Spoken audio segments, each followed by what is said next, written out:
Hello students, कैसे हैं आप लोग। आई होप अच्छे होंगे और अच्छे से अपनी पढ़ाई कर रहे होंगे। आज की क्लास में हम लोग 11th क्लास का एक चैप्टर है cell division and cell cycle, इसके बारे में पढ़ने वाले हैं।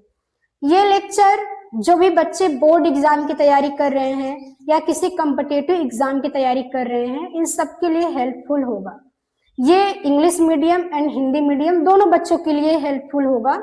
दोनों माध्यम में हम समझाएंगे, ठीक है। तो चैप्टर का नाम है cell division and cell cycle.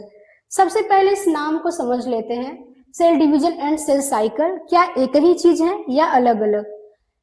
देखो, ये जो नाम है सेल डिवीजन एंड साइकिल, ये एक दूसरे से रिलेटेड है, पर इसमें प्रोसेस थोड़ा अलग होता है, ठीक है। जो सेल साइकिल है ये एक सीरीज ऑफ प्रोसेस है, मतलब इसमें बहुत सारे प्रोसेस होते हैं। एक बहुत सारे स्टेप, बहुत सारे प्रोसेस मिल करके एक चक्र बना लेता है, उसे हम सेल साइकिल कहते हैं। और सेल डिवीजन, जिसे हम कोशिका विभाजन कहते हैं, वह एक स्पेसिफिक पॉइंट है, एक पर्टिकुलर पार्ट है जहां पर एक्चुअल में कोशिका विभाजन होता है, एक्चुअल में सेल डिवाइड करता है, ठीक है। अब जैसे किसी सेल को डिवीजन करना है, 1 से 2 में बंटना है, ठीक है, तो वो क्या करेगा? पहले अपने अंदर जो भी मटेरियल है, जो भी उसके पास सामान है, उसको डबल करेगा, तभी तो वो जब 2 में बटेगा तो बराबर बराबर दोनों को दे पाएगा, ठीक है। अगर कोई फादर है अपनी संपत्ति को 2 बच्चों में बांटना चाहते हैं तो उनके पास हर एक चीज डबल होना चाहिए, तभी वो इक्वल बांट सकते हैं। तो ऐसे ही जब सेल डिवाइड करना रहता है तो उसमें जो भी उसके पास चीजें हैं, सेल ऑर्गेनेल्स, डीएनए और जो भी प्रोटीन्स, एंजाइम मटेरियल भरा हुआ है, उसको क्या करना होगा? डबल होना पड़ेगा। तो वो डबल होता है, बहुत सारे प्रोसेस उसमें इंक्लूड होते हैं। वो सारे प्रोसेस होने के बाद लास्ट में सेल डिवाइड कर जाता है। तो ये सारे प्रोसेस को मिला करके हम सेल डिवीजन, सेल साइकिल कहते हैं। और जिस पर्टिकुलर स्टेज पे सेल एक्चुअल में डिवाइड कर जाता है उसे हम सेल डिवीजन कहते हैं, ठीक है। समझ पाएंगे आप लोग? इस चैप्टर का नाम जो है उसको अच्छे से समझ पाए होंगे, उसे मैंने डिफाइन कर दिया। अब हम देख लेते हैं जो सेल साइकिल या सेल डिवीजन हमारे बॉडी में होता ही क्यों है, ये प्रोसेस होता क्यों है। हम देखते हैं कि एक कोशिका, जैसे जाइगोट हो गया, वो एक कोशिका है। अब एक कोशिका से कैसे पूरा एक होल ऑर्गेनिज्म बन जाता है, एक पूरा ह्यूमन बीइंग बन जाता है या कोई भी एक प्राणी बन जाता है? क्योंकि जो एक कोशिका होती है, वो जो एक सेल है, उसमें डिवीजन होता है, वो डिवाइड करता है 1 से 2, 2 से 4, 4 से 8, 8 से 16, 16 से 32 एंड इस तरह से मिलियंस ऑफ सेल बन जाते हैं और बहुत सारे सेल मिल करके एक होल ऑर्गेनिज्म बना देते हैं, ठीक है। हमारे बॉडी में कहीं भी कट लग जाता है, कहीं चोट लग गया, कहीं वुंड हो गया, घाव भर हो गया, तो हम क्या करते हैं? उस पर एंटीसेप्टिक लगाते हैं और देखते हैं धीरे धीरे वो हमारा घाव हील हो जाता है, भर जाता है, वहां पे नई सेल्स आ जाती हैं। वो नए सेल कैसे आते हैं? सेल जो रहता है तो खराब हो गया, कट गया, चोट लग गया, तो फिर जिसमें जो अंदर के सेल हैं वो डिवीजन करके करके एक नया सब सेल बना करके बहुत सारे लेयर बना लेते हैं और हमारा घाव भर जाता है। तो सेल डिवाइड करना जरूरी है, सेल डिवीजन से ही होल ऑर्गेनिज्म बनते हैं। अब जो ये सेल डिवीजन होता है ये 2 प्रकार का होता है, माइटोसिस एंड मियोसिस। माइटोसिस को हम समसूत्री विभाजन कहते हैं, समसूत्री विभाजन, और मियोसिस को हम अर्धसूत्री विभाजन कहते हैं, अर्धसूत्री विभाजन। माइटोसिस, हमारे बॉडी में जो माइटोसिस डिवीजन है वो सभी सेलों में होता है, और जो मियोसिस होता है वो केवल गैमेट सेल में होता है। गैमेट सेल मतलब स्पर्म एंड ओवा में, ठीक है। युग्मक सेल में मियोसिस डिवीजन होता है। बाकी की हमारे होल बॉडी में जैसे पेनक्रियास सेल हो गया, लीवर सेल हो गया, हार्ट सेल हो गया, स्किन सेल हो गया, जिसको भी डिवाइड करना है उन सभी में माइटोसिस डिवीजन, समसूत्री विभाजन होता है, ठीक है। अब जो सेल साइकिल है इसे हम 2 फेज में डिवाइड कर लेते हैं। मतलब इसका दो फेज होता है, कौन कौन सा, interphase and M phase. Interphase को हम अंतरावस्था भी कहते हैं हिंदी में, और एम फेज को सूत्र विभाजन माइटोसिस फेज कहते हैं। ठीक है, इंटरफेज में क्या होता है, ये प्रिपरेशन फेज है, एक लंबा फेज होता है। इंटरफेज प्रिपरेशन फेज होता है, इसमें सेल प्रिपेयर होता है, डीएनए रिप्लिकेशन होता है, सेल ऑर्गेनेज डुप्लीकेशन होते हैं, बहुत सारे एंजाइम एंड प्रोटीन वगैरह बनता है इंटरफेज में। पूरी तरह से सेल अपने आप को तैयार कर लेता है डिवाइड होने के लिए, तैयारी करता है। साइटोप्लाज्मिक सिंथेसिस होता है, डीएनए रिप्लिकेशन होता है, सेल ऑर्गेनेज डबल होते हैं इंटरफेज के प्रोसेस में।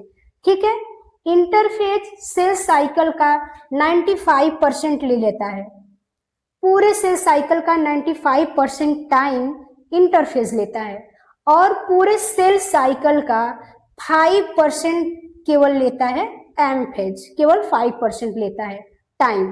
ठीक है, इंटरफेज को आप ऐसे भी समझ सकते हैं, जैसे अगर आप किसी एग्जाम की तैयारी कर रहे हैं, बोर्ड एग्जाम की ही तैयारी आप पूरे साल करते हो, और उसको एक दिन में किसी भी सब्जेक्ट का एक दिन में जाके एग्जाम देते हैं।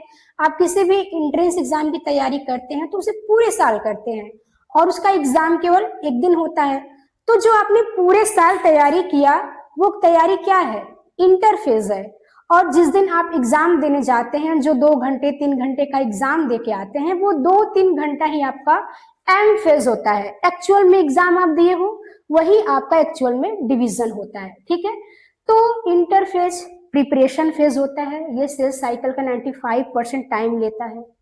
एम फेज जो होता है, इसमें एक्चुअल में सेल डिवाइड करता है, और यह पूरे सेल साइकिल का 5% टाइम लेता है। ठीक है, यहाँ पे हमने एक साइकिल बनाया है, इसमें हम एक ओवरव्यू देख लेते हैं एम फेज एंड इंटरफेज का। ठीक है, देखिए जो इंटरफेज है वो 3 फेज में डिवाइड होता है, G1, S एंड G2। ठीक है, इसे हम गैप 1 फेज कहते हैं, इसे सिंथेसिस फेज कहते हैं, और इसे गैप 2 फेज कहते हैं। ठीक है, जीवन में क्या होता है, आप देख पा रहे हो इंटरफेज है, ये तीनों G1, S and G2 interphase है, और ये 95% ले रहा है पूरे साइकिल का। और जो एम फेज है, यहां से यहां तक, ये आपका 5% ले रहा है। ठीक, जीवन में क्या होता है, इसे हम प्री रिप्लिकेशन फेज कहते हैं। ठीक है, इसमें न्यूक्लियोटाइड सिंथेसिस होता है, एंजाइम सिंथेसिस होता है फॉर रिप्लिकेशन के लिए, duplication of maximum cell organelles होते हैं। एस फेज में इसको हम सिंथेसिस फेज कहते हैं, इसमें डीएनए रिप्लिकेशन होता है, हिस्टोन प्रोटीन सिंथेसिस होता है, एंड ट्यूब्यूलिन सेंट्रियोल डुप्लीकेशन होता है। ठीक है, G2 फेज में क्या होता है, इसमें इसको हम पोस्ट रिप्लिकेशन फेज कहते हैं, क्योंकि यहाँ पे रिप्लिकेशन हो गया है। ठीक है, इसलिए हम पोस्ट रिप्लिकेशन फेज कहते हैं। इसे हम प्रिपरेशन ऑफ एम फेज भी कहते हैं। इसमें ट्यूब्यूलिन प्रोटीन सिंथेसिस होता है, इसमें mitochondria, chloroplast and Golgi body भी डुप्लीकेशन होता है, डबल होते हैं। ठीक है, अब जो एम फेज है, एम फेज को फर्दर हम 4 फेज में डिवाइड होता है। ठीक है, कौन कौन सा फेज है, prophase, metaphase, anaphase and telophase. ठीक है, जो एम फेज होता है फर्दर 4 फेज में डिवाइड होता है, prophase, metaphase, anaphase and telophase, and last में साइटोकाइनेसिस हो जाता है, मतलब 1 से 2 सेल बन जाते हैं। तो एक तरह से हमने पूरी साइकिल देख ली। आई होप आप लोग समझ पाए होंगे, इसे हम नोट कर लीजिए, फिर कुछ सेल में इंपॉर्टेंट पॉइंट है छोटे छोटे, उसे हम बता देते हैं, नोट कर लीजिए।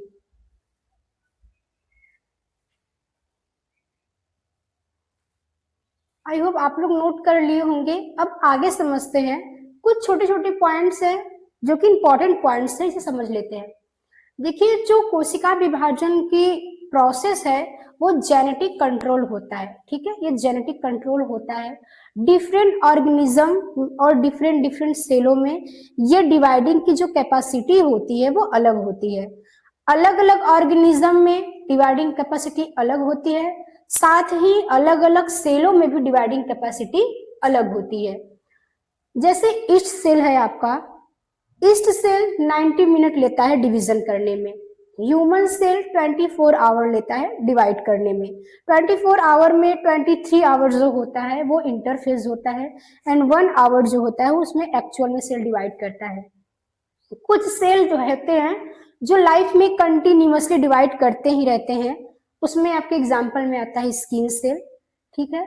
कुछ सेल ऐसे होते हैं वो लाइफ में तभी डिवाइड करते हैं जब उन्हें किसी प्रकार का स्टिमुलेशन मिलता है, ठीक है, जब वो स्टिमुलेटेड होते हैं तभी डिवाइड करते हैं, जैसे लीवर सेल हो गया।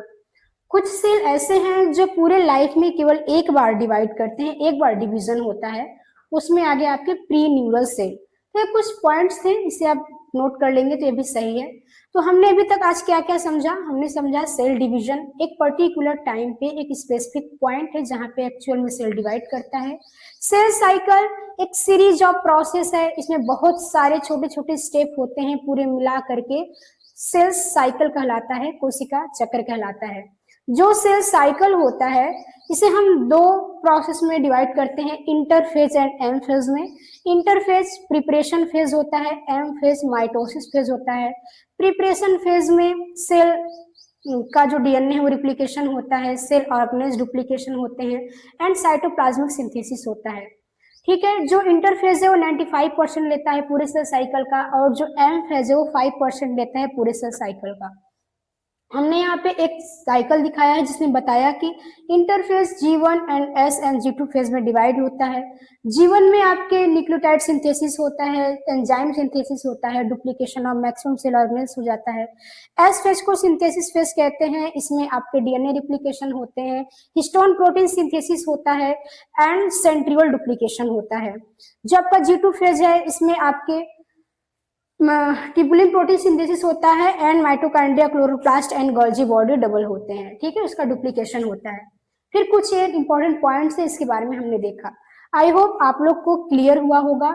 अगर कोई भी डाउट आता है कहीं से भी तो आप कमेंट बॉक्स में लिख सकते हैं, मैं उसका उसी में रिप्लाई कर दूंगी, या फिर नेक्स्ट लेक्चर में उसे एक्सप्लेन कर दूंगी, ठीक है। तो अच्छे से पढ़ते रहिए, डेली लेक्चर देखिए, रिवाइज करते रहिए, कहीं डाउट हो तो पूछ लीजिए। आई होप पूरी आज का लेक्चर समझ में आया होगा। Thank you.